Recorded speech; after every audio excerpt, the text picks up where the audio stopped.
Hey, folks, welcome back once again to the Painfully Honest Tech Podcast, the podcast so honest it hurts. We are doing the thing again this week. We are talking tech, which we do every week at this time, which hasn't been the same time for for a lot of weeks, but we're trying. We're trying. I'm trying to get it all nailed down. But yeah, it's been kind of a slow week in the tech world, but there's some conversations to have. We got some stuff coming up next week on the Pixel side. We got some interesting conversations about like every year the new iPhone comes out, and it spawns this annual conversation about Apple sucks or whatever. So we'll talk a little bit about that because I've had an epiphany about this discussion. You And realize and that Apple sucks?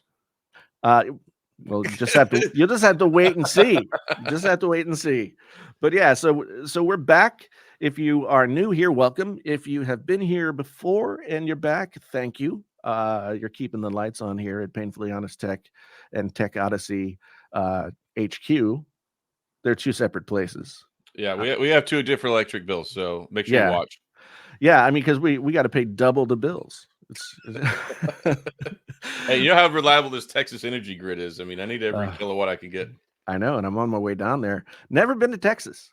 Never Wow. been to Texas. I always planned on going to South by Southwest at some point. And I think there was talk of us going the year that 9/11 happened, and so it didn't happen. Because everything was messed up for like a long time after that. Yeah, like that whole year was a wash. Yeah. So yeah, never been to Texas, going to Dallas for Vid Summit, which, is for me just an excuse to talk to people that I usually talk to over the internet. But in person. In person, face to face, it's like real people suddenly exist, and I have to put on pants. So yeah, yeah, and in fact, this is the sadness of the home doing the YouTube from home thing as your job. Um, During COVID, I gained some weight, and I think we all did.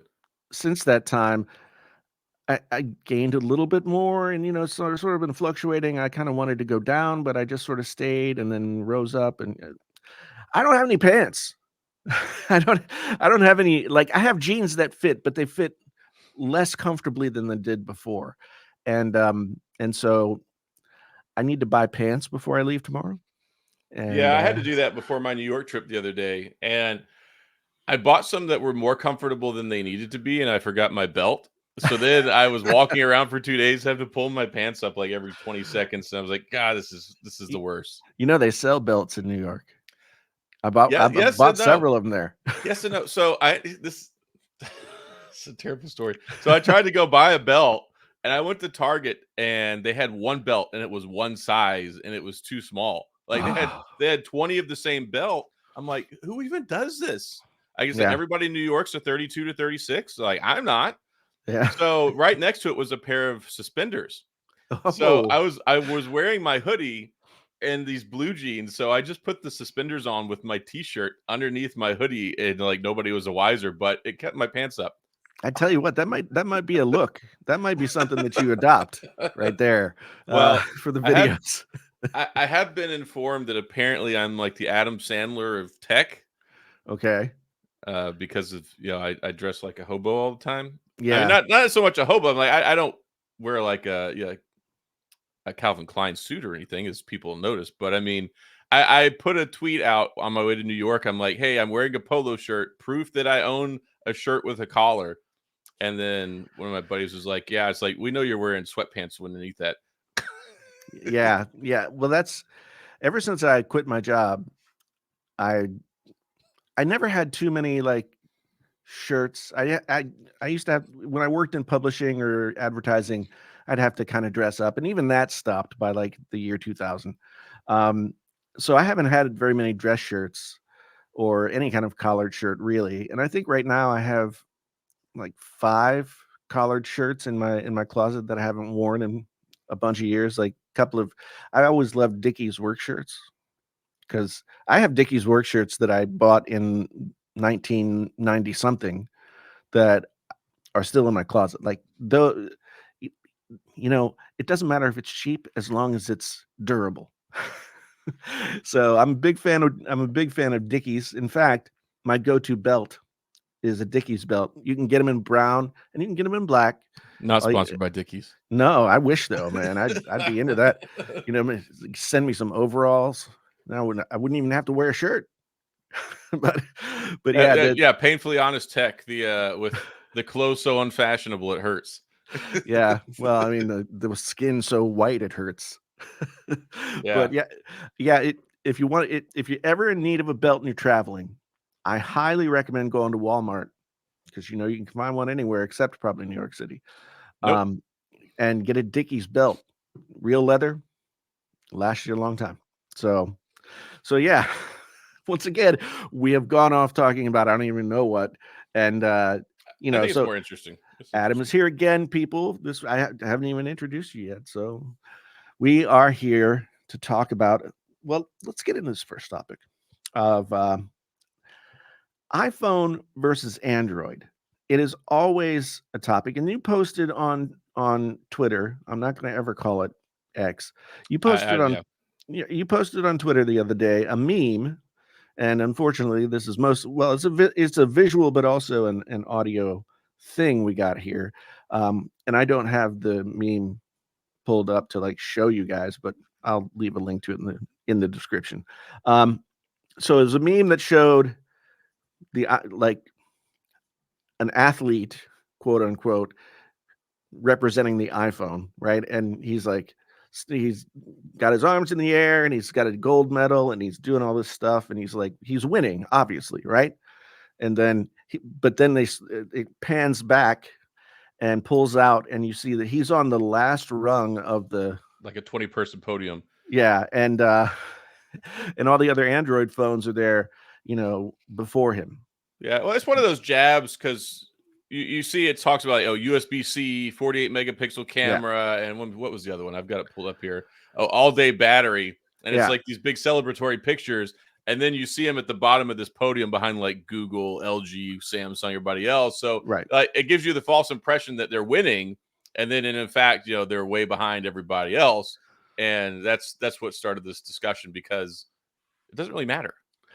Well, the thing to me is like I just feel like it's sort of represents a false dichotomy or like a false comparison because for one thing, iPhones have done a lot of things incredibly well.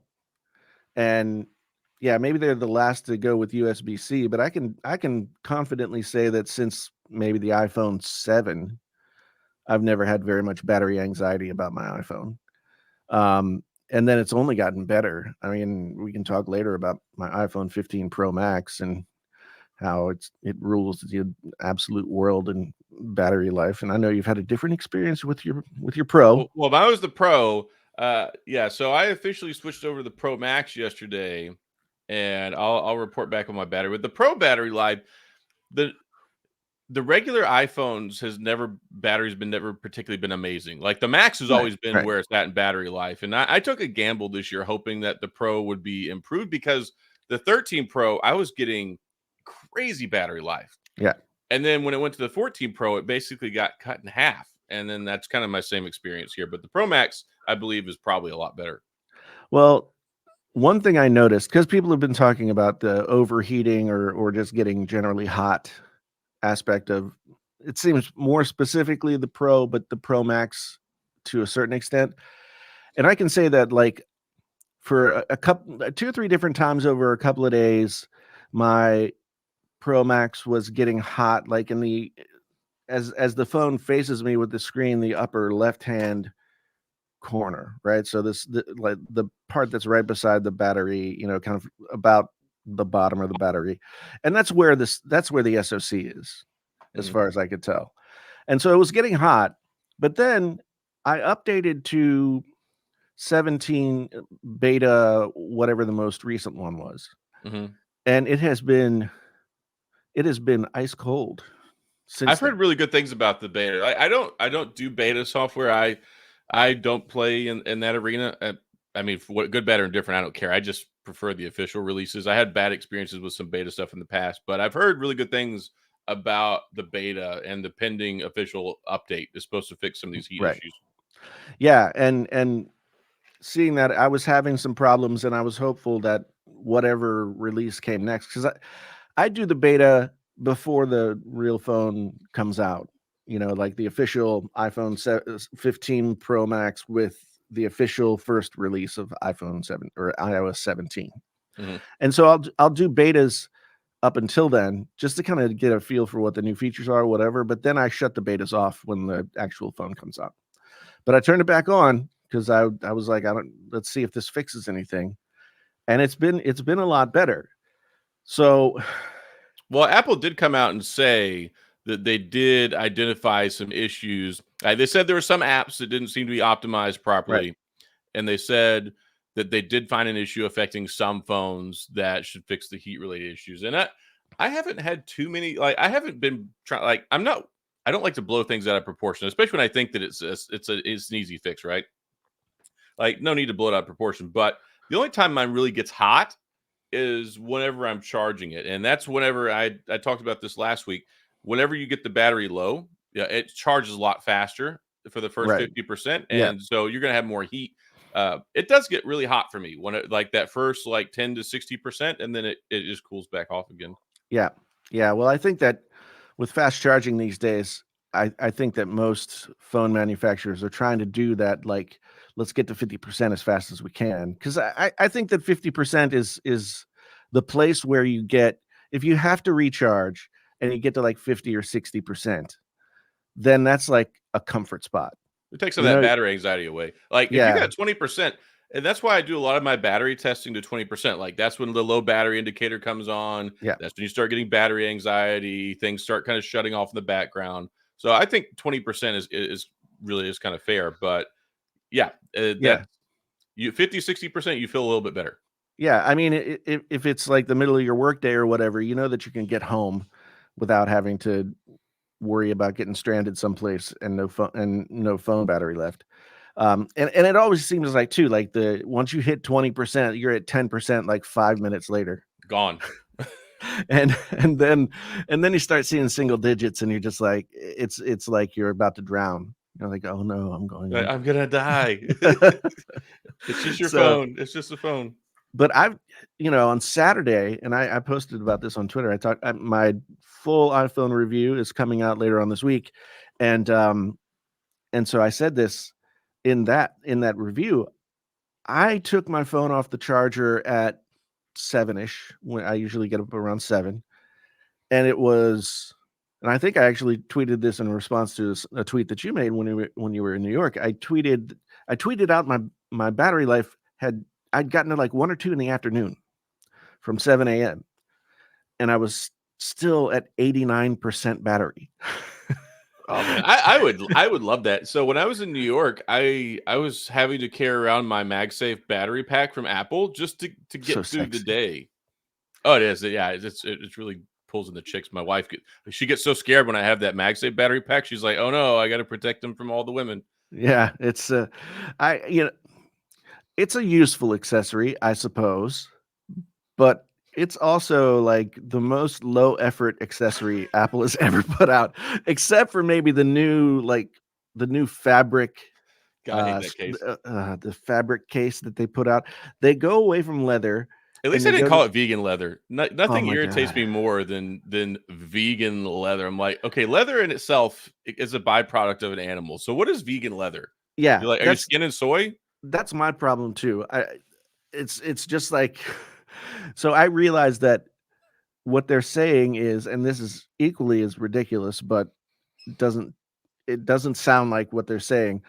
They're saying that the leather has no animal products, so it could be eaten by a vegan. Right? That's what they're saying. But they say it vegan leather. Vegan is the adjective modifying leather, which Yeah. can't happen. It can't No, no, no, no, no, no, no. It's like, unless they're skinny vegans. yeah. I mean, I don't think we're on any shortage of those. I don't Yeah, know if it's any vegans like I'm a vegan. Everything that I eat eats plants, so I support the lifestyle. But Yeah, I in was all like, seriousness, I don't want to offend anyone's diet choices, but just the idea of vegan leather, it's like an oxymoron. It's just yeah, like yeah, and military intelligence. exactly. I just don't like it when people take words that mean something else and use them to mean something different. That just bothers me. Um, like I don't begrudge anybody, and this is like maybe the English teacher writer in me. I don't begrudge anybody whatever life choice they want to make. How pronouns are a big thing now. Everybody wants to choose their pronoun. But whenever they started being a singular pronoun, it just took me a long time to really be okay with that because it's just like the English language to me is always a living, breathing, changing language. Yeah. But when a word has a meaning and then you change it, so yeah, the vegan leather thing is definitely. I wish I would have preferred they do vegan leather because the fabric, what do they call it? Flex fabric or something? I don't even know. Yeah. I saw they in the local Best Buy, they had one case with that material on it, and it I don't know, it just felt cheap. Oh yeah, And I mean it's a substitute. It's never going to be as good as the genuine arc. Like I like leather, especially I have cases from companies like Andar and Nomad, and like it's so nice. You take it out of the box, it smells nice, and yeah, there's just these intangible qualities, and then the durability. Leather is very durable. yeah. Well, there was such a sort of a ritual that people went through. If you got the saddle brown leather iPhone case, it was so ugly when you got it new. It was like But a orange. year later, it looks great. Yeah. Yeah, and in fact, I actually when I got one of those because I wanted to see there people had all these videos about techniques to treat the leather so that it doesn't look orange and it starts to age a little bit better, and you had to take, like, sandpaper and scrape off like, the very thin sort of coating that's on it, and then coconut oil and all this other stuff. Well, It worked, but, it was kinda the thing with leather, and this right here, this wallet is from Nomad, and I've right. had this for like 6 years, and it's vegetable tanned leather. And what a lot of people don't realize with leather is it kind of develops its own characteristics over time. It's the patina, is what it's called. Yeah. Yeah. And as that patina develops, like well, at first it looks dry and it looks kind of brighter, but as you use it, interact with it, picks up minerals and oils from your hands, exposure to the elements, like it starts to get more of that uh, more shiny finish and more worn in look. Yeah. And like some leather, especially like this is Horween leather, they make amazing stuff. But yeah, that's just a little leather lesson. When you get it, about 30, 45 days in is when it really starts to you can start to notice a change. Yeah. Yeah. And I had, like, such a difficult time. I usually don't u I haven't used a case on my iPhone, like, my 12 Pro Max. I took the case off probably a year ago, and I just wasn't using the case, and it was fine, but I also, don't leave the house very much, and I wasn't gonna travel anywhere, but I knew that I've got my brand new iPhone, and it's, naked as a baby and very, very delicate, right? So But on the other side of the coin, I'm assuming you have Apple Care. not yet. You should get that, especially I before you go to Vid Summit. And you're like, oh, well, look at my new iPhone. Floop. I still have time. I still have see, that's the thing that always Yeah, gets you me. still have The 53 days. Yeah, and so I always think like, "Oh, well, I'll sign up for it eventually." But actually, um, I do have coverage through my carrier. Like the insurance that they offer. Asheron or whatever in the world it is. This is Verizon. I don't know if it's an in-house service or if it's some third-party company, but I do have that. But I went out. I didn't want to like totally lose this natural titanium look because I really like the natural it titanium look. it really does look good. I noticed today, I was just thinking, like, it looks more like it's not as dark as, but it looks more like the space gray aluminum that the old style iPhones used to have. It kinda had but it's a little bit lighter than that. It has the same kinda sparkle to it, though.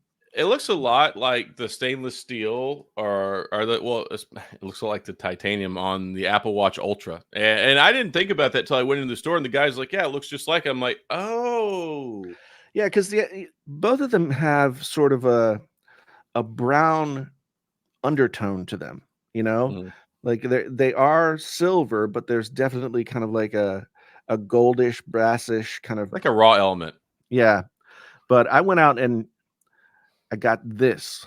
This is the uh let me see if I can remember. It's the OtterBox Defender Pro XT. Which, OtterBox Defender Pro XT MagSafe plus minus yeah, exactly. super ultra case.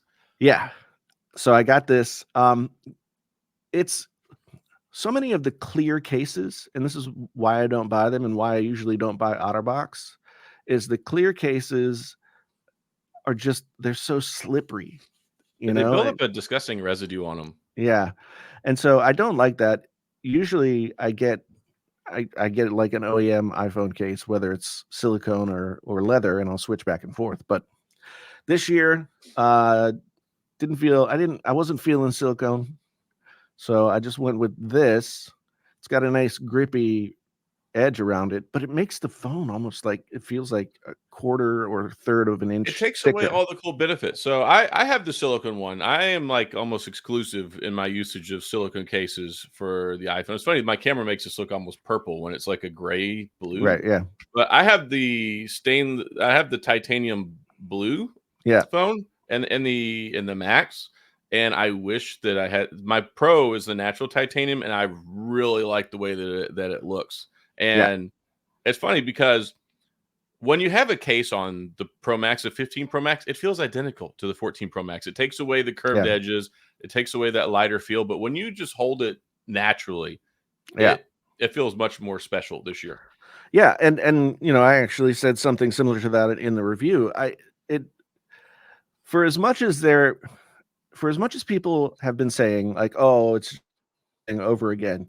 Like I knew from the second I took this phone out of the box that it was a noticeably different experience to hold the phone, to use the phone, et cetera, et cetera. So I don't know, but when people are talking, I get frustrated when people sort of simplify arguments down to, well, Apple was the last to use USB-C. Like that, it's like what is it a race? Like Apple was the first to take away the headphone jack, and I'm everybody it's honestly like I'm honestly more irritated that they switched to USB-C and they didn't bump up the charging speeds at all. Like ultimately, when you take a look at the iPhone 15, even though it's USB 2.0 or yeah, 2.1, whatever it is, it's still the same charging speed as the Lightning. So the only real difference is that you just have a different connector now, which I do appreciate because now I just have one cable to plug in all of my phones. yeah, yeah, That's not a problem for most people, but for me, it's a nicety. But I was like, okay, we switched over, but it's still the same like 20-watt iPhone charging. I'm like, yeah. And that's the thing that frustrates me is it seems like a small thing. I still have 2 or 3 devices that use micro USB, which is annoying because I think I probably that only died have 5 years 3 or ago. 4 micro USB cables left. I So, chunked so many of mine. I have one special micro USB cable that I always keep plugged into my power strip where just in the weird situation that I need it, then yeah, it's there. yeah. And so it kind of became the same thing with Lightning. Like once Apple stopped using Lightning for the iPad, or at least for the iPads that I had, and it was USB-C, and USB-C was already on the MacBooks and on the iMacs and everything else, having to find a Lightning cable for one device was annoying. And so I'm glad that they made the switch. I don't think it's that big a deal. Um, because if you think about the progression of Apple's connectors, first they had the 30-pin connector, which was an inch long, Yeah, and that thing was terrible. it looked like it had a crushed centipede inside. And so they went from something that was pretty difficult to plug in and potentially easy to break, right? Mhm. And then they went to the Lightning, which at the time was like, oh, you could plug it in both ways. What? It was a kind of a, maybe not revolutionary, but it definitely changed a pain point on the iPhone, right? And But Phil, also it's universal. I mean, what yeah, the thing is when we got Lightning, everybody was so happy we moved away from the giant connector that nobody really had a lot of heartburn because we were in a state of flux. If you right, remember when Lightning port came out, there were still phones using micro USB. Some had started using USB-C. So it wasn't that extreme of a position trying to figure out what the next thing would be that Apple would have Lightning. It right, wasn't until later where it's like, okay, everything uses USB-C. Like it would be kind of be nice. And yeah, then by proxy, a lot of folks are just upset because you have these $1,000 iPhones that still came with like 5-watt chargers in the box. yeah, yeah. So that would Well, now take they you come with 5 no hours. charger in the box. Yeah, it's So like we'll show you. Oh, you don't like it? We'll take it away. yeah, and like the Pro models did get slightly faster charging speeds. I think they went from like They went fast to 15 charging. watt. They Yeah, initially they went to went. 15 watt, and then Yeah, it went. Now you, if you, and that's the thing that gets me now. And I appreciate that Apple is trying to save the environment from people like me, but it's irritating to me that if you want to, they're like, oh, we took the 5-watt charger out of the box because there's a billion of existence and it's good for the environment. But here, buy our 20-watt charger and buy our $50 MagSafe component. yeah, yeah. Yeah, it's true, and I guess you could make the argument that some people won't want it. Some people will, if you put the charger in the box, some people already have 10 of them, and some people won't want to, or some people won't want to buy the new one, so they'll just keep using the one that they already had. So I Look, there are still people using a 5-watt charger, I guarantee you, to charge an iPhone 15 Pro Max. I oh yeah, guarantee you there are. yeah, no doubt, no doubt, because they've had it plugged into their power strip by their bed for 10 years, and Yes, I bet you that sucker takes 5 hours to charge. yeah, I can't imagine. I can't imagine.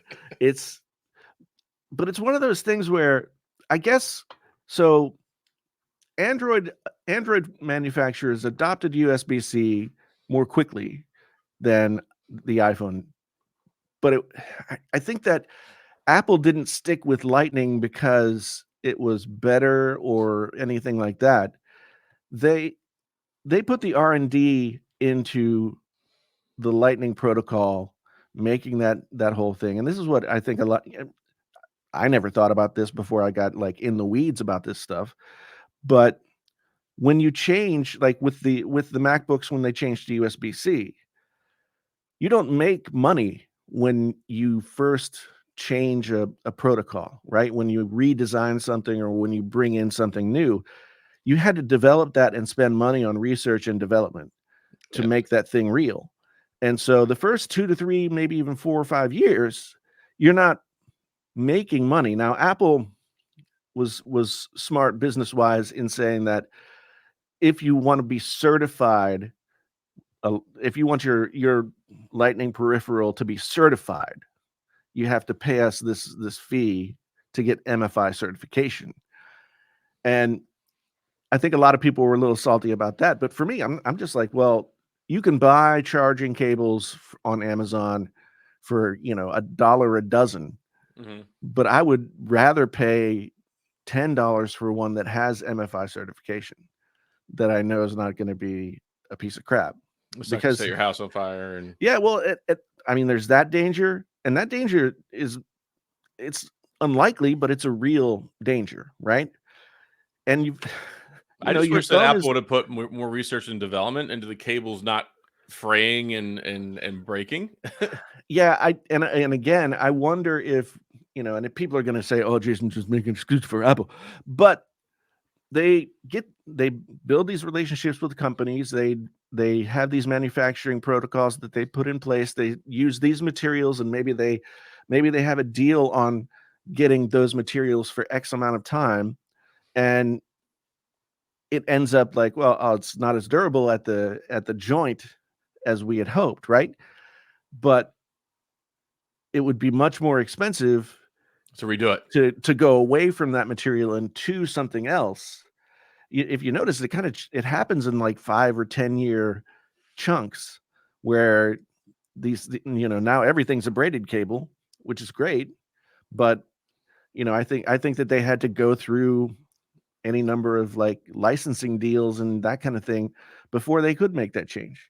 Well, I'm And sure. I mean, everything that they make, like folks don't realize how many different internal components, external components, polymers, like the things that go into making a phone. They probably got 1,000 different contracts for parts that because yeah, one source from this company, one source from that. Like people don't go into business for 6 months. right, That you want long term stability, and you agree on these things. It's like when you get a defense contract and they go, "Oh, well, the first 100 are going to cost 30 billion, but then the next 100 airplanes are going to drop to 20 billion because you get cost savings over time for the longevity of the production cycle." right, right. Especially with those toilet seats. First toilet seat was $10 million, Yeah, but but that last toilet seat's only $50. so you got to get that equity out. But I loved when that story came out. It was toilet seats, wasn't it? That Yeah. they were paying like some ungodly like $500 a piece or whatever it was. Yeah, Uh, it was some astronomical number. yeah, but it's. I mean, at the end of the day, here's what gets me about this argument between Android doing things first and Apple lagging behind, or vice versa. I think by this point, it's become pretty clear that Android users are shopping for a different experience, right? Yeah. They have different things that they want from their phone experience.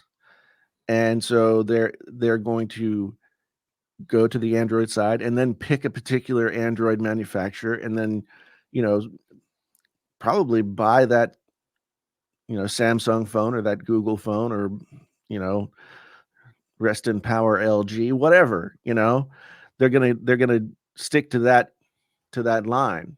Hmm. Meanwhile, I think iPhone users are looking for a particular kind of experience, and they, they're not even considering like the differences between Android and iOS, right? They're not considering the differences between a Samsung S20 whatever and an iPhone whatever, right? Because they bought into the Apple experience. Hmm. And it's not, and I think a lot of times people will characterize that as like, oh, they're lazy, or iPhones are for old people or whatever. But the truth of the matter is, I just think that there are different enough products at this point in sort of the life cycle of the smartphone, that when you hold up an iPhone and when you hold up an Android phone, there's not really a lot to compare.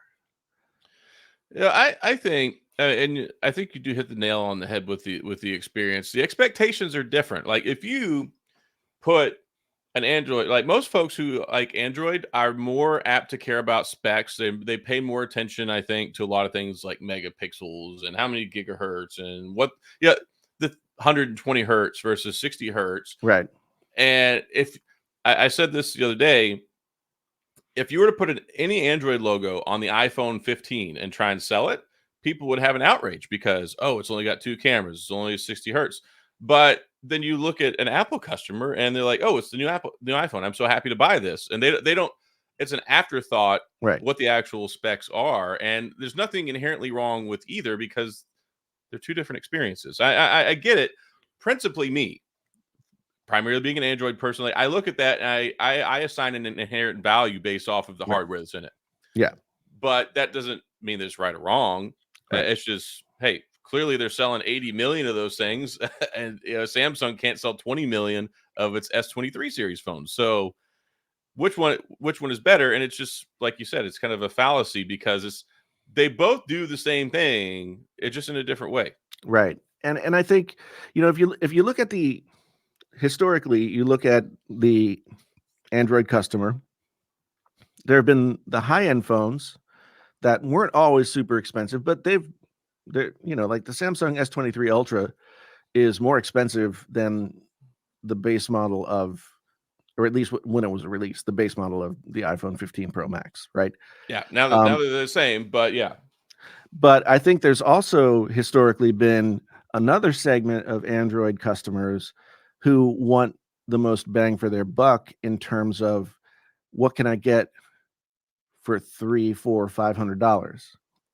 And over the years, people have definitely spent that money and gotten subpar phones. But I think you could look at Motorola, you can look at Samsung, you could look at a lot of different, or even if you want to lump in the A series Pixel phones, they're a little bit more expensive, but they're still sort of in that mid range.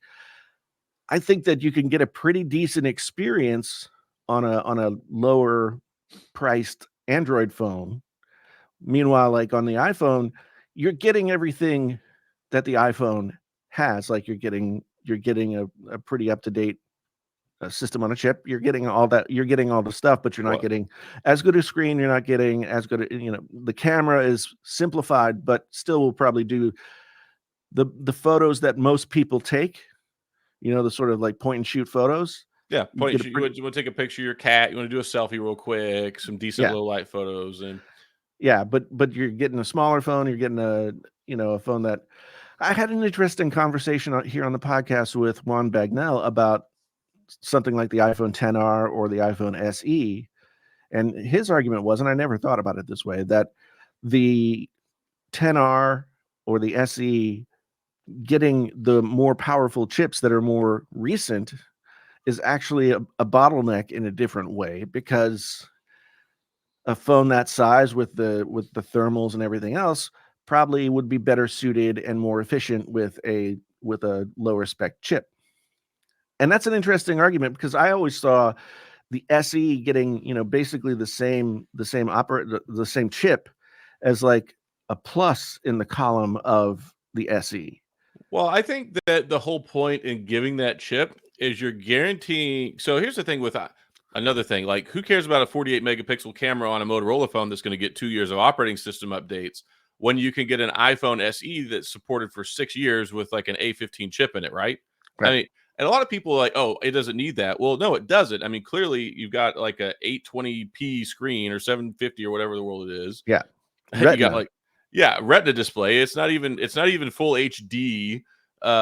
You only have you're not clearly not playing Fortnite on this competitively. So, but the whole point is it gives it a level of power that you're going to have a guaranteed level of performance for six Right. years. Yeah. Yeah. And that's always been one thing that kind of set Apple. I mean, not just in the phone space, but in like the laptop and computer space, everything else. Like you could always count on Apple products holding their value for longer, lasting you longer, and a lot of different things like that. Whereas like until recently, Windows laptops were almost disposable unless you Oh spent yeah, for a sure. lot of money. Of course, And that's ThinkPads and still all those. it's very diminishing returns. Yeah, I mean, there are some Windows laptops that hold their value, and you can sell them for, maybe half to two-thirds of what you spent on them 2 years later. But that wasn't always the case unless you. I look at it this way, and I had this conversation with somebody. I look at it as, yes, there are Windows laptops that you can buy, and you can spend the same amount of money that you would spend on a MacBook. But for most people, they can't walk into their local Best Buy or Costco or whatever and have those things readily available. And I think that most people are still retail bricks and mortar shoppers when it comes to big purchases like a computer. Hey, if you're going to spend 2 grand on a computer, you want to see it in person. Yeah, I agree. I agree. You want proof that you're gonna take it home and it's gonna be what you expect it to be, and you have firsthand experience with it. Well, I think one other thing that a lot of people don't understand is the point of the iPhone SE. Like when you look at a $400 iPhone and you see that all the things you don't get, Right. when you look at an Android phone, regardless of whether it's Samsung, Google, whoever, when you buy it, the company instantly starts making zero. Like that's it. That company will make no more dollars off of that phone. Yeah. If you buy a $400 iPhone, even if it's 3 years old, Yeah. Apple is still going to make money off of you by virtue of you having it in your hand with Apple Music, Apple TV, iCloud Store, like all these different things. And I Yeah. recognized this forever ago when Apple did this. Is like they found a way to continue making money, and that's why they support them so long. Because whenever you buy a phone, instantly with Android, bam, no more value. But the longer you have an iPhone, the more Right. money they'll make off of it. Yeah. And I think, I mean, how long has it been since they introduced all those services, the Apple One services? It's probably Like been like 4 or 5 3, years, right? yeah, 3, 4, 5 years, something like that. So I think that was right about, oh yeah, 2018 was about the time that I made a video in 2018 that said the smartphone era is over. And one of the reasons was because the smartphone became a commodity. There was no more sort of bling to it. At its very basic level, a smartphone was a device to provide services, That's a right? tool. Yeah. Yeah. And so a toaster exists to give you toast, right? And so there may have been a time when an electric toaster was a luxury item. I remember when we switched over from knobs on TVs to like remotes and buttons. I mean, Yeah. that just not having to get off the couch anymore, Yeah. revolutionary. And TVs and phones are two great examples of how this like value to commodity cycle works. Like first it was cathode ray tubes with knobs that you had to get up and start to turn the channel. And I remember my grandparents had one of the first TVs that had a remote, but it Connected was with a wire. no, it clicked and it made these sounds that the TV recognized. So They it's called like the this. clicker. Yeah, that's where it comes from because Mhm. it was actually like a mechanical process where you press the button and it makes a certain sound and it sends the signal to that sends a signal to the TV, right? And it was like the size of a pack of cigarettes with like 4 buttons on it. And it would like kink, kink, kink. Hunk. And that was fancy. I remember, they had a remote control for their like downstairs family room TV, and I was just like, wow, that's something. And then of course we get cable, and at first you get the little zipper, the zip, zip, zip, zip, zip, where that's how you change the channels.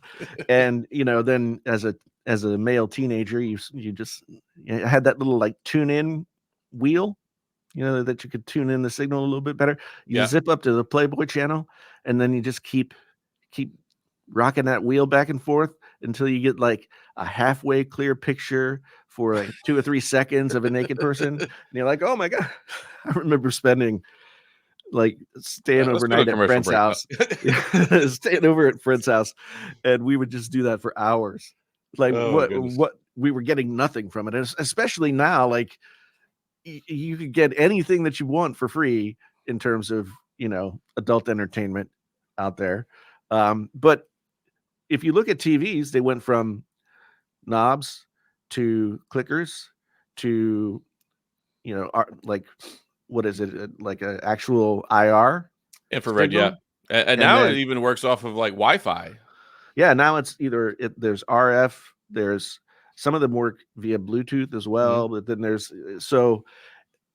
and the TV technology itself went from black and white cathode ray tube to color cathode ray tube, and then it just kept going. You We get your got plasma plasma TV. gas. I tried to show the new, and this is probably not important to you, but the new Counter-Strike game came out. It's officially out now, Counter-Strike 2. Right. And it was like I saw a trailer at the beginning. I was showing my kids because it says over 20 years I was playing Counter-Strike in like 99, 2000, and it showed this desktop setup with one of these big tube compact monitors. I was Yeah. like, that was my monitor. Yeah. Yeah. No, it's insane. And you think about where we've come, like 4K televisions 5 years ago were probably 3 times as expensive as they are now. You Yeah, can they're now like buy, 2 grand, 1,500. Now you get it for $300. yeah. And Blu-ray, or not Blu-ray, but OLED TVs were like 3, 4 grand. 2,500 and up, Mhm. you know, but slowly that's come down. And so it's the same thing with phones. Like now you've got these phones that were just, you couldn't even imagine the possibilities. And now you've got phones that like track your health and all of this different stuff that they can do, but they're nowhere near as valuable as they once were in terms of like cachet. I You think the know? romanticism died a long time ago, and Yeah. for us, I think that's one of the reasons why we say so much about phones being boring, because to us they are. But I mean, I can remember when we got the first gold colored iPhone and people were losing their minds just because it was a gold colored iPhone. Yeah, and I think that was around the same time that we got rose gold, the pink. Yeah, the And pink. yeah, and, so I think sometimes there's a cognitive dissonance where Android has always sort of pushed the boundaries of what's possible. I mean, I think it was the Galaxy S7, you could scroll your phone with your eyeballs. Well, there's been a lot of interesting things. So I think when you take a look at Android, like you said, they've always pushed the frontier with trying to find the next cool thing to do. Like they were the first ones, or you were LG Hand ID, where it would scan the Yeah, blood vessels in your hand. I mean, that was a yeah, giant failure. But I mean, Android has always tried, and Apple yeah. is just like, we're just going to take what works and give it to you in the best way possible. Well, and people often slag Apple because they are more risk averse, right? Mhm. But if you think about market position, the leader doesn't have to change, right? The leader is leading because they built the better mousetrap at some point, whether it was out of the gate or they took over after a certain amount of time. I mean, if you look at cars, there was Ford, there was Chevy, GMC, like whatever, and then Japanese cars came along, and suddenly Toyota 30 years later is the cream of the crop. Well, yeah, well, they've been they were a four. I remember when a few Toyotas first started showing up, and it was like such a fringe thing back in the early 90s. Like, oh, they've got a Toyota? The Toyota Celica was kind of like a VW Beetle Yeah. in terms of its uniqueness and difference. But then Ford starts making the Pinto. That all of a sudden there are hatchback cars everywhere after the market shows that people want something like that, Well, the other right? thing that Toyota brought to the table is very similar to what Apple's brought to the table is longevity. Yeah, Remember, like the idea of 100,000 mile car in the 90s was like, you better get rid of that. You're like yeah, 90,000 miles, like you better get rid of it because after yeah. 100,000 miles, It's it's gonna die like the Y2K. yeah, no, it's and that's true. It's taken me a long time. And I've bought a lot of cars over the years. And it used to be that I wouldn't consider buying a used car that had more than like 50 or 60,000 miles on it. Oh And no. even that was the top end. And I You're just sitting there bought like, were these highway miles? Like, yeah. was he a long distance driver or were these city miles? Yeah, and you're like climbing underneath to look for rust.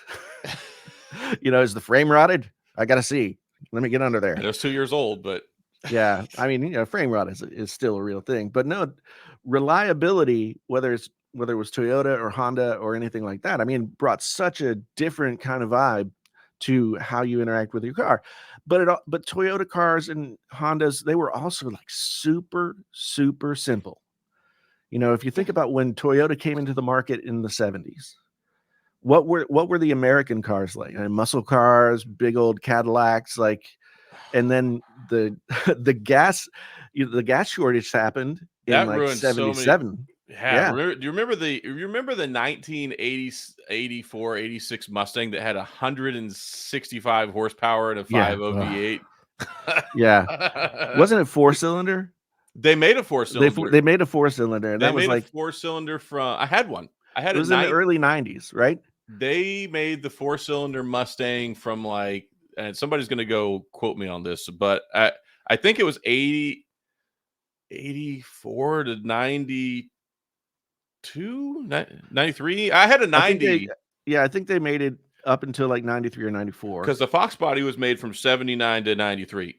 And then I had a 5.0 93 and I had a four-cylinder 1990. Yeah. And that sucker would get like 35 miles to the gallon, like 30 miles. It Yeah. was crazy. But just the idea of a four-cylinder engine in that car was horrible. Yeah. No, So when my daughter first got her driver's license, we said, okay, we'll help you out with the car, and we were looking for something that was less than $5,000. You know, which I mean, there's not much to select from when there's only one car that still sells new for less than $20,000 in the United Oh, States. yeah, 5 years ago, you could get 20 different cars for 5 grand, and now you can get basically nothing. The Mitsubishi Mirage is still under 20,000 base model. But we bought her a 2006 Pontiac Vibe. And the crazy thing about this was, so it had 100 and something. I can't remember how many miles on it. You should have But got the Aztec, the Breaking Bad car. well, here's the thing about the Vibe. For some reason, Pontiac and Toyota agreed on this, like, hey, one of our cars for one of your cars. And It's then they were basically the just same as the Matrix. it's the Toyota Matrix. Like everything under the hood of a Pontiac Vibe is a Toyota Matrix. And I forget what I think I I think the Toyota got like the Plymouth Reliant K or so, some kind of like really bad late 20th century American car from Pontiac, Yeah, thank right? you, Piggott. Yeah, so the Pontiac like that car, I mean, it had not a ton of horsepower, but it had a little bit of giddy up, and so it was an interesting car, but she just bought herself a 2015 Mitsubishi Mirage, and she she was like, I want a new car. And I was like, well, if you want a new car, you're gonna have to figure out how to pay for it yourself. And she did. She bought this car and it's pink, uh, like like a fuchsia hot pink. It's really intense. It's 3-cylinder. It's What? a I haven't 3-cylinder. heard of a 3-cylinder since, was it the Geo Metro? Yeah, this is a 3-cylinder car. Geo Metro was 3-cylinder, wasn't it? It Or was it it I 2? think I think at least some of the models were. Yeah, and I still remember, like, so this Mitsubishi, like, I drove it around the Walmart parking lot. Yeah, yeah, A the a Metro cou had a 3-cylinder. Yeah. It's it's got a little bit of pickup. I mean, it's, 80 horsepower or something, but it's still for somebody who's, young and not a super experienced driver, it's good, but it gets 40 plus miles to the gallon. Yeah, that's just insane. It has an 8-gallon gas tank. That's like I bought my wife, and it was funny, I had a 2009 SS Camaro. Yeah. Love that car. And in like 2014, I started law school, 2013, and my wife went back to school. Like all the kids were in school. And when we got married, actually, our 11-year anniversary is this month. Well, Our kids were very young. Our oldest is 17 now, but the youngest is 13. My wife, we had to get her a car because all we had was my SS Camaro and we had a Suburban. And she was going to have to go to the medical center 5 days a week to go do hospital rotations and stuff. And that's a bit of a drive. I was like, you know what? We need the Suburban here, and I don't want you putting all the miles on it for all these hospital rotations. So I sold my SS Camaro, and we got her a 2012 Mazda 2 hatchback. yeah. And she drove it for 3 years till she graduated, she got a job, she bought herself her very first car, that she paid for, which was, she got a Model 3, which is her Tesla she loves. Alright, And yeah, that's one reason why it's so special to her, but we still have that Mazda 2, and now our kids are driving it. right, It was like 8 grand when I bought it yeah, all back in 2014 or whatever in the world it was, but it still yeah. gets like 35 miles to the gallon and has an 8-gallon gas tank. Yeah, it's crazy, but yeah, my daughter loves that car, and you know, you could argue that the Vibe is like a more potentially still a more reliable car because the Mitsubishis aren't like the best built cars in the world, but at the same time, she's super excited about it. It has like 112,000 miles on it or something like that. As long as she's happy. Yeah, exactly. But anyway, I've marked the times here to cut out to cut out the car talk. We did sports talk last week. I don't This know. week, Maybe they want to hear it. It's far enough into the podcast that maybe they will listen to it. We yeah, are, but yeah, talking about, I want to talk about the Pixel briefly. yeah, So 2 days from now, well, I don't know when this is going to publish, but 2 days as of this recording, October 4th is the Pixel 8 day, and we're going to get the Pixel 8, the 8 Pro. We're going to get the Pixel Watch 2, and Android 14 is supposed to be announced. So that's going to be Okay. exciting times Yeah. on the Android world. Yeah, definitely. Hopefully the Pixel Watch 2 comes in 2 sizes. Yeah, that's kind of annoying. Like I have my Pixel Watch right here, actually, and so here's the thing: for a first generation watch, I generally liked it. What I didn't like was one, the one size fits all approach, and two, the battery life was just not good. Like it wouldn't even last me like a day. Mine would die in like 20 hours. Right. So yes, if they could make the battery last 2 days and give us two size options, I think that would be a world of a difference. Yeah, actually, when I got my Pixel Fold, I picked up a Pixel Watch.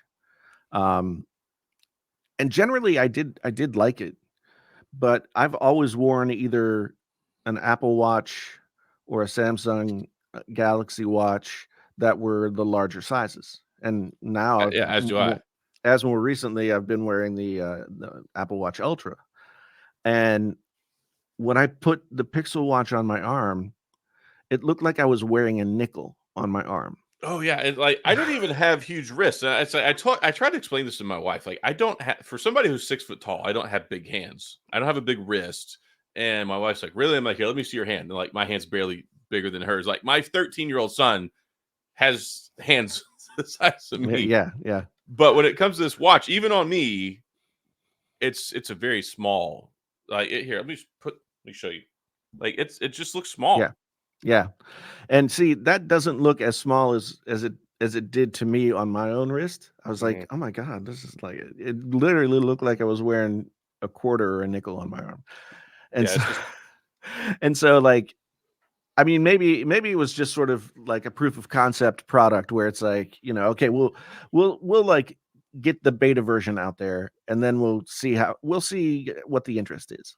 Google seems to do that more often than other companies do. yeah, but they also kill stuff off after 2 or 3 years I too. know. So I'm like, that's what always worries me. I worry less with hardware because they're like, okay, 5-year guarantee on the phones, or a certain amount of guarantee on the other products. But I look at this and I go, 3 years from now, is this still going to be all that viable? Like that, clearly, it's a first generation product. Yeah. I just hope that there are some decent lessons learned, and I think the biggest lesson learned was we need two sizes. Yeah. Yeah, that much is for sure because even I remember looking at it in the store and I thought like, "Oh, yeah, yeah, it's small, but it doesn't look that bad." But yeah, when I put it on my wrist, they definitely need one that's like at least several, like 3 millimeters larger for larger We need like a hands. 45 millimeter and like a 41 millimeter or something like Yeah, that. Something yeah, very akin to what Apple and Samsung do. yeah. I think the Apple, the two Apple Watch sizes are still 41 and 45. Yeah. So I think And it then of started course out at like 39 and 43, but the Ultra's 49 millimeter, I believe. yeah, yeah, it's huge. I didn't know if I was gonna like it I when I grew first. into it. Yeah, Like the first yeah, 3 days I wore it, I'm like, God, this sucker is chunky. And then I'm like, man, I love it last 3 days. yeah, exactly. I I don't use my watch a ton, but I like having it, and I like just being able to like reference it. And I think for the Apple Watch Ultra, that the extra button I that you, like it. yeah, I have it mapped to just start my walk workout. Mine starts my stopwatch, but I like you can program, and that was a precursor to the iPhone 15 Pro series. And when the watch came out, I was like, man, I wish they do this with the phone. And Yeah, then lo and behold, they did. And that's honestly about my favorite new feature with the iPhone. I love the action button. I like it, but I'm kind of like I kind of feel like it's a little bit of a missed opportunity Oh, they could have because done so much more with it. yeah, they could have made, double press Double and press, single short press press, and long long press. press, Yeah, like you know, traditionally what we get Android. and I figure that eventually they'll do that.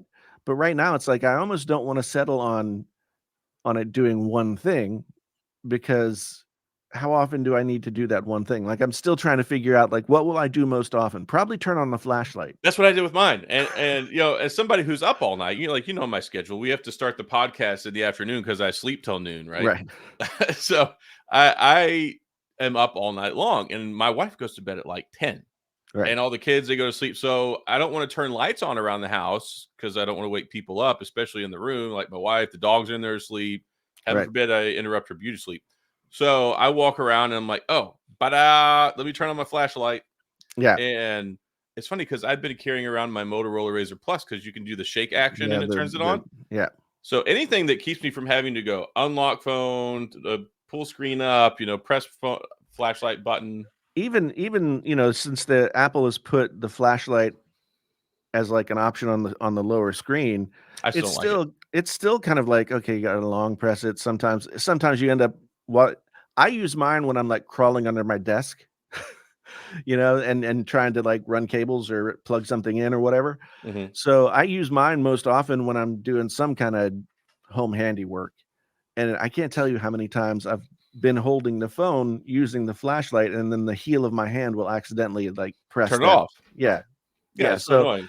So I like the button, and I honestly I liked the mute switch, because one thing that I always liked about iPhones, and they've kind of gone away from this over the years, but I always liked the fact that iPhones gave some kind of nod back to technology of a previous day, right? Hmm. And to me, like the original iPhone design was based on a Leica camera, and it had a couple of buttons and a switch. Hmm. And so I always like the switch just as kind of like, nothing else is mechanical on the phone except for this switch, which was kind of cool. But I never used it. I mean, usually I would Mine's always on silent.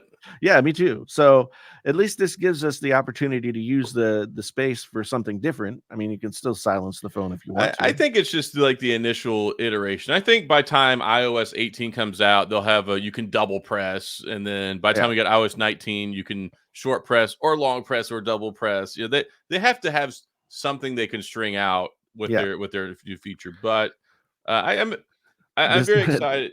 this time next year we'll be talking about how excited we are for the double press. Yeah, mark this date on your calendar.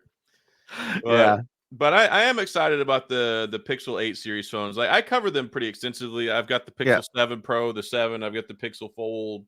So it's a big part of my channel. And I'm hoping that we're gonna get Android 14 is gonna drop on Wednesday as well. So that's Right. exciting.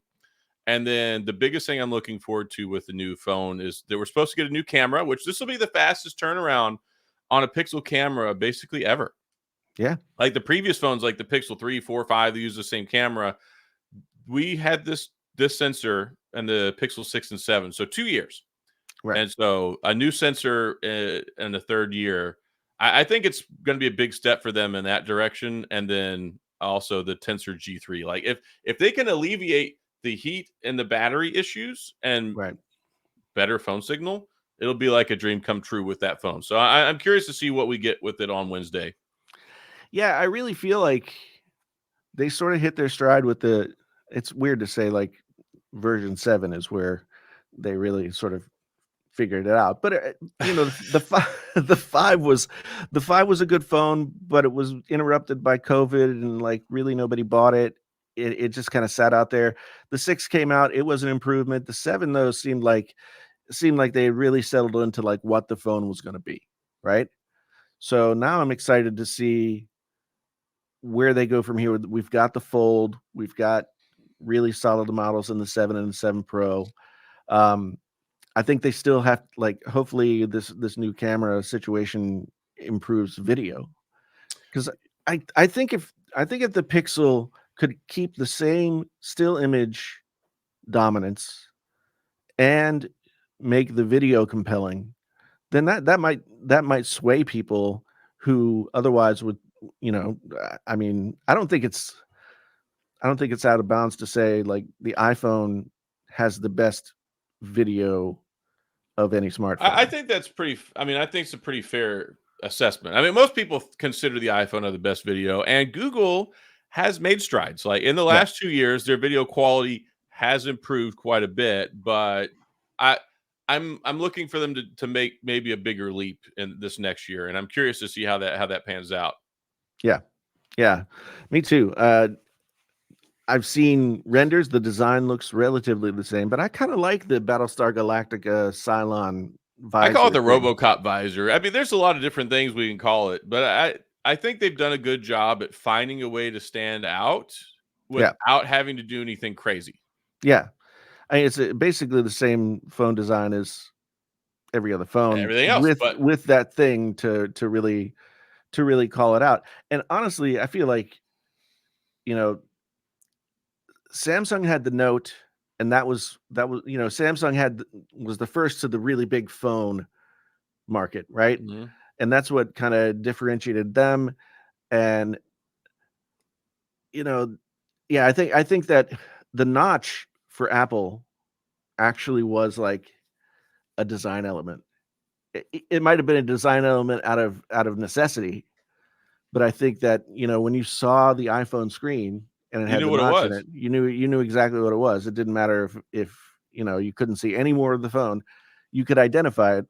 And I think that, yeah, I think that for Google, that the visor has become that same kind of Well, it's thing. also functional. A lot of people don't think about this, but when you place your phone down on a flat surface Oh yeah, with the yeah. Samsung, it wobbles. With the iPhone, it wobbles, but it's functional because you get this bar that goes across, it's flat and even. The phone doesn't wobble when you're typing on it and touching on the phone while it's sitting on a flat surface. And I greatly appreciate that. And it also, I mean, I haven't like really looked at it to see, but I would imagine that it gives you at least a few degrees of angle. So if it's sitting flat on your desk, Yeah, it just you props can up just a see little it a bit. little bit better. Because that's one thing the one thing that always annoys me about Face ID, and I think Apple has improved this. But you want to just look at your phone, and you have to like do the lean, where you have to lean super far over the phone to get it to unlock. It's This gotten was better. this You also now have, with the two newest models, you have the always on display, so that alleviates that need too. But yeah, I'm anxious to see what Google does. Um, I think the Pixel Fold, design wise, and just like the overall philosophy behind how that phone worked, I like the form factor better. Obviously, it's version 1, so there are things that can be better. But now, like, version 8 of the Pixel is gonna I think it has a lot of potential to be a mature product that could I mean, Well, it's going to dictate things for the entire year. And that's yeah, one interesting thing that the Pixel does. Like you take a look at the Pixel 7, the 7 Pro, the 7a, and the Fold, and the common denominator is they all have the same chip. right. But that chip will make or break the experience. And as I've indicated, and other people have, like, it's not been the best for heat and Yeah, battery life. So it's like, well, let's see if they can fine tune that a little bit this year. And if they can do that, I think people will feel more comfortable with it being in all the phones in yeah, 2024. yeah.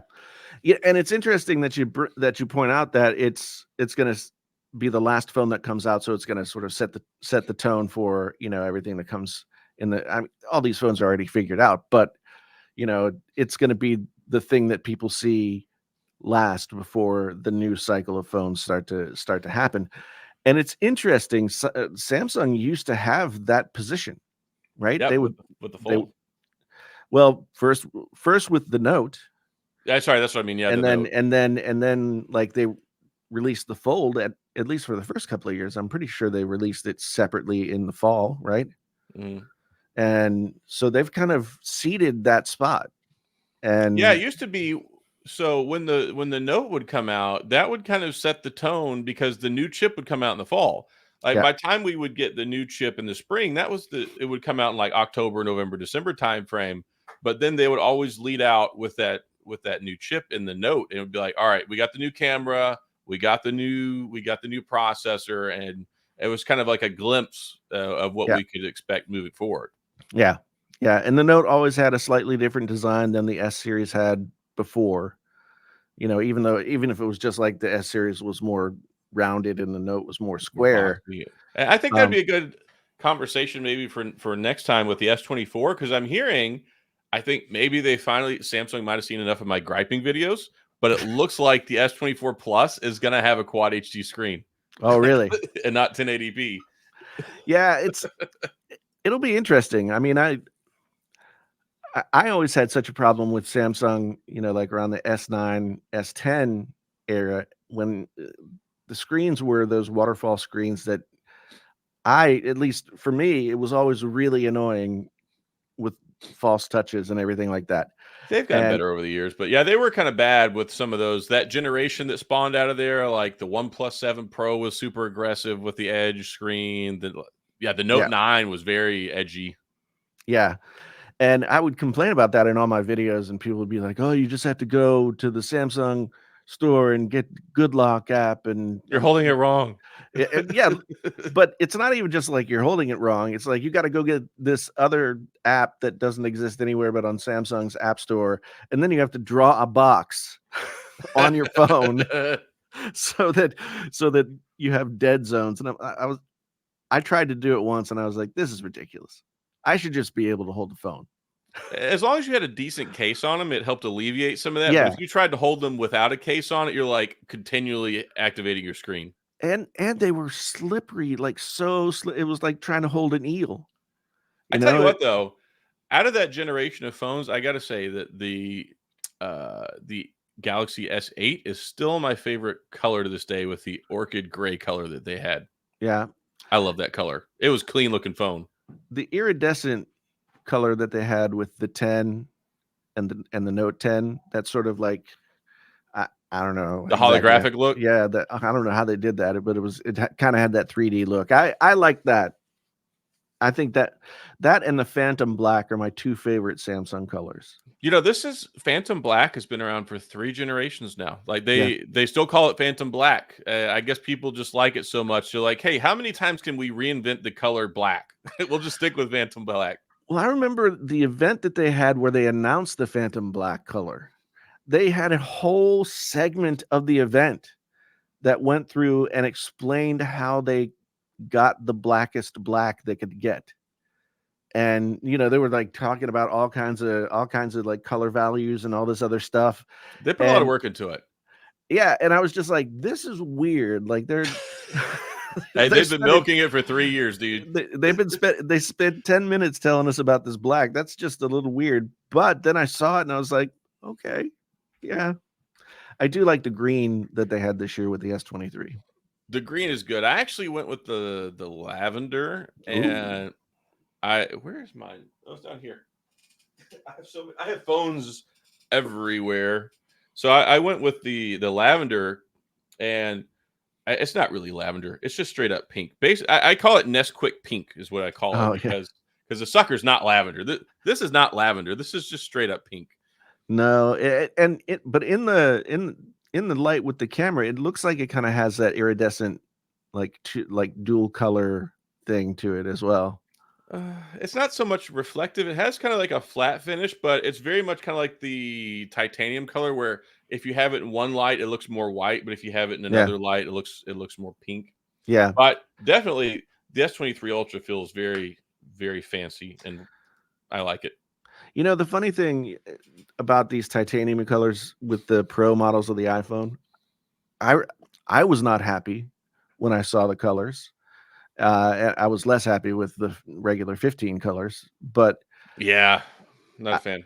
I have to admit, like these titanium colors out of the box in real life, They are more impressive. they look a lot better than they did in the promo images. So, moral of the story here: before you complain too much about the colors, look at them in person. Yeah. Because What I you, think you last mean? year, go ahead. You mean to actually wait until you have real information before shooting your mouth off on the internet? That's No, crazy, no, no, man. no, no, no. That's entirely too prudent, sir. I just mean colors. Okay. Yeah, So, what Samsung got me good last year. So last year when the S22 series came out and they had that burgundy color, it yeah, looked pink in the marketing materials, yeah. and so I went with the white one. And then I went and I looked at that burgundy color in person. I was like, God, this is beautiful. Like it was like a more of uh like a Merlot color, like a Right, very yeah. deep kind of purple wine looking. I was like, it looks so pink in the promotion materials. And then I looked at it in person. I'm like, dadgummit, I ordered the wrong one. Resin. No, I agree. Like I saw the blue. the iPhone, and I was like, oh, that's a good looking blue. It in the promo images, it just looked like the blue that they had a couple of years ago.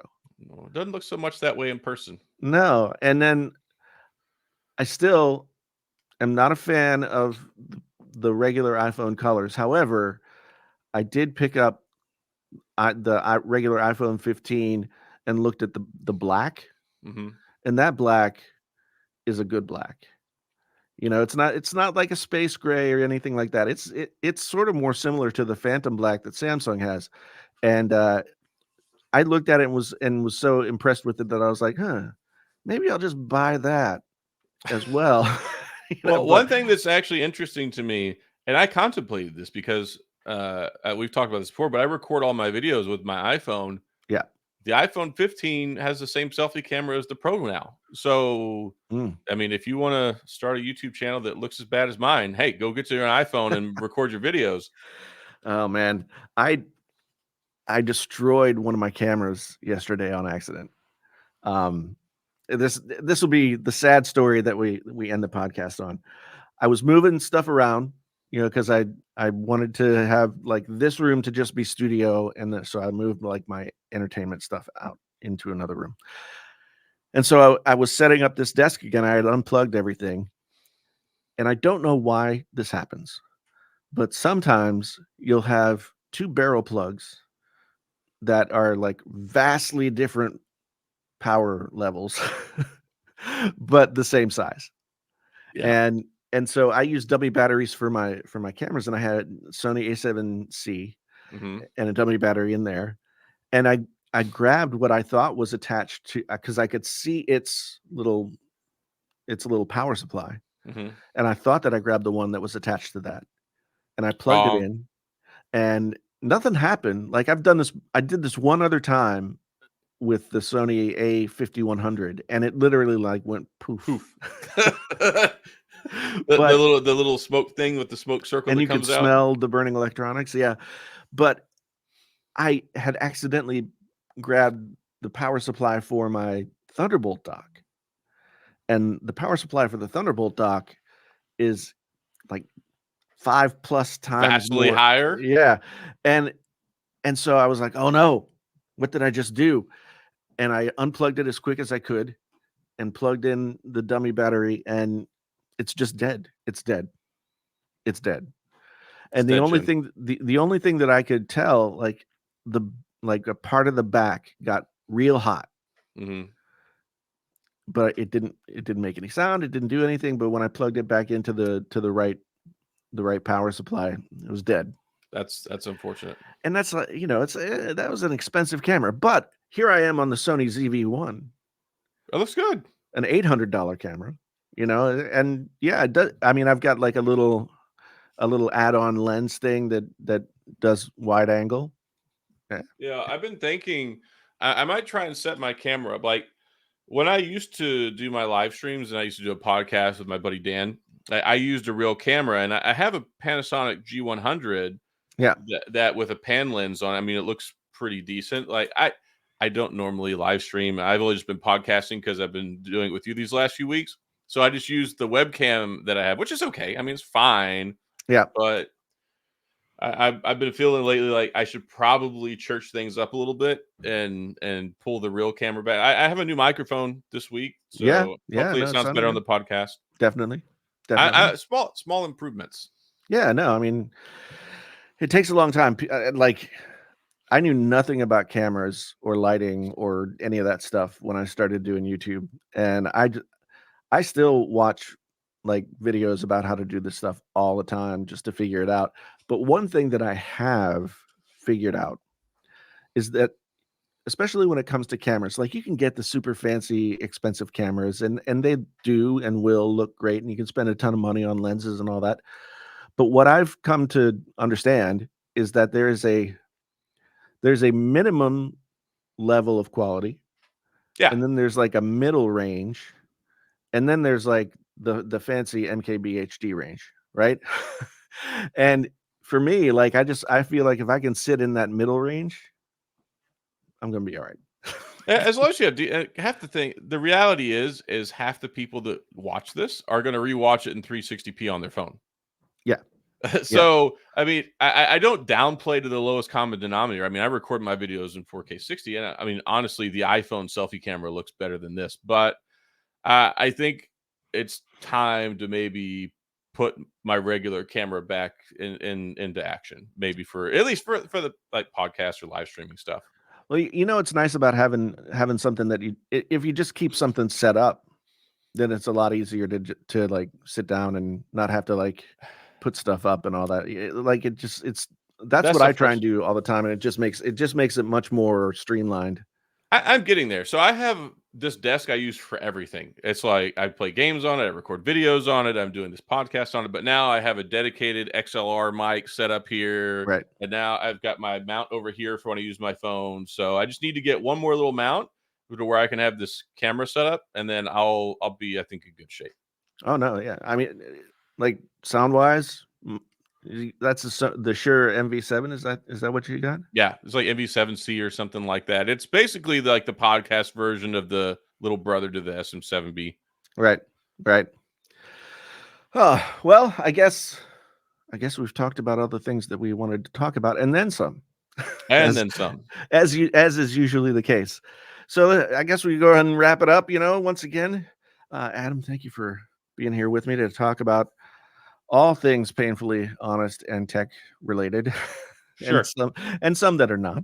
Um, and everybody who's still here at the hour and 21-minute mark, much appreciated. We'll be back again next week. I'm gonna maybe I'll have exciting stories from Vid Summit. Yeah, you're going to you're leaving for Vid Summit tomorrow. I'm not going to Vid Summit. The most exciting place I'm going this week is Taco Bell. So you'll have Ooh, better stories than me. yeah, you'll have better bathroom stories than me. Yeah. Well, that's not for the podcast.